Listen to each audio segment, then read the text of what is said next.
Bună! Astăzi o să vorbim despre aplicarea rujului, pentru că în ultima vreme am primit destul de des întrebări legate de aplicarea rujului și despre cum îl putem face să reziste mai mult. Și pentru că vorbim despre aplicare și rezistență, în primul rând, aș vrea să vă prezint o gamă de rujuri pe care am descoperit-o acum câteva zile și pot să spun că deja sunt extrem de mulțumită de toate rujurile pe care le-am cumpărat din această gamă.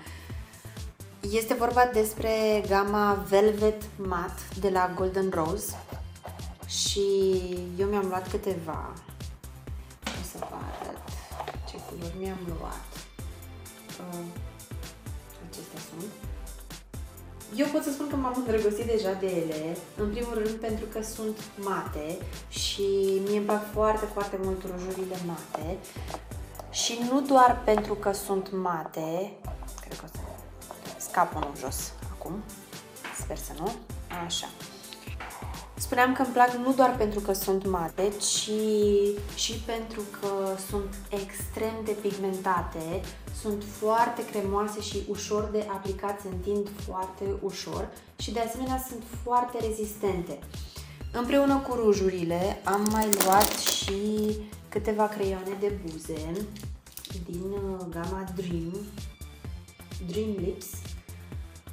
Acestea sunt și se combină foarte bine culorile acestea cu culorile de ruj pe care eu le-am luat.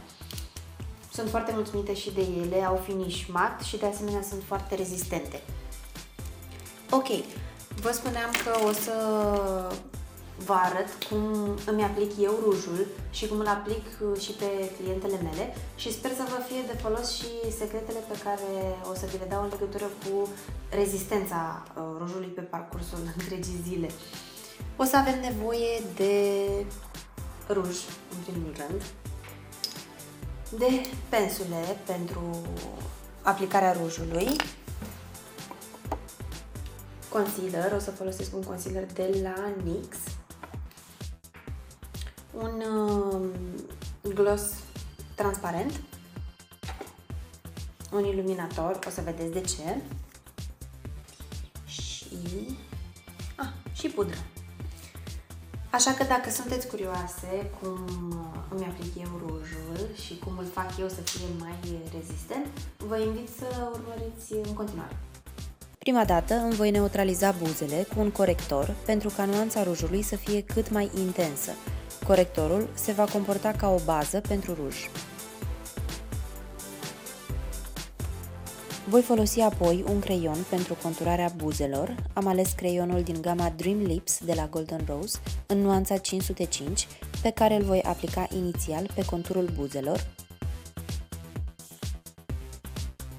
și mai apoi pe toată suprafața lor pentru a ajuta la rezistența rujului.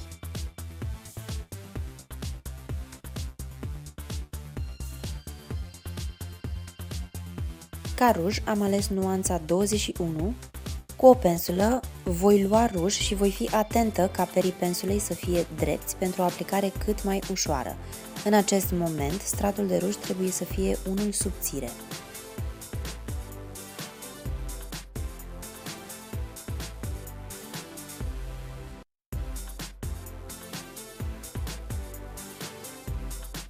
Cu ajutorul unui șervețel voi lua surplusul de ruj de pe suprafața buzelor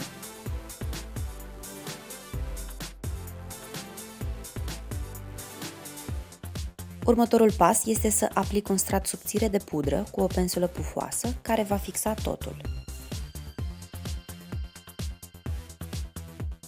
Voi mai aplica apoi un strat de ruj pentru intensitatea culorii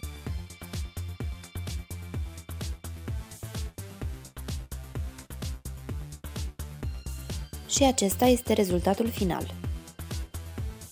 În continuare o să vă arăt cum puteți aplica un ruj roșu.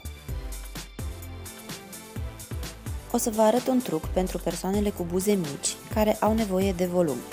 Conturul buzelor este în general roșu, în schimb, exact deasupra lui mai există un contur alb pe care îl putem determina cu iluminator. Dacă veți aplica creionul sau rujul pe acel contur alb, veți obține volum fără a fi vulgare.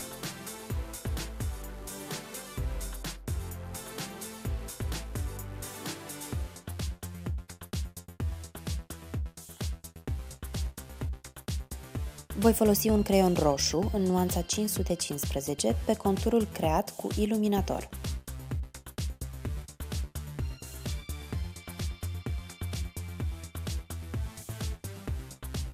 Mai apoi, cu același creion, voi acoperi toată suprafața buzelor.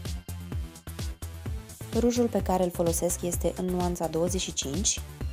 Urmând pașii explicați anterior pentru rezistență și intensitate, voi continua cu aplicarea rujului.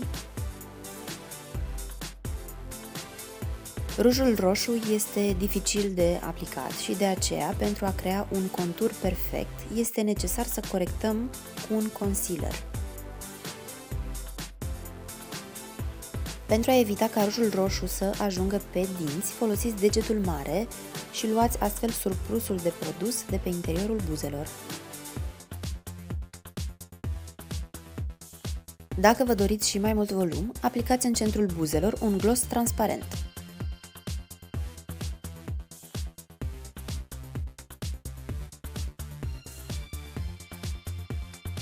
Acesta a fost tutorialul de astăzi. Vă mulțumesc tare mult că m-ați urmărit și de data aceasta. În continuare vă las să vedeți și celelalte nuanțe pe care le-am comparat, că poate cine știe, vă plac și vreți să vi le luați și voi.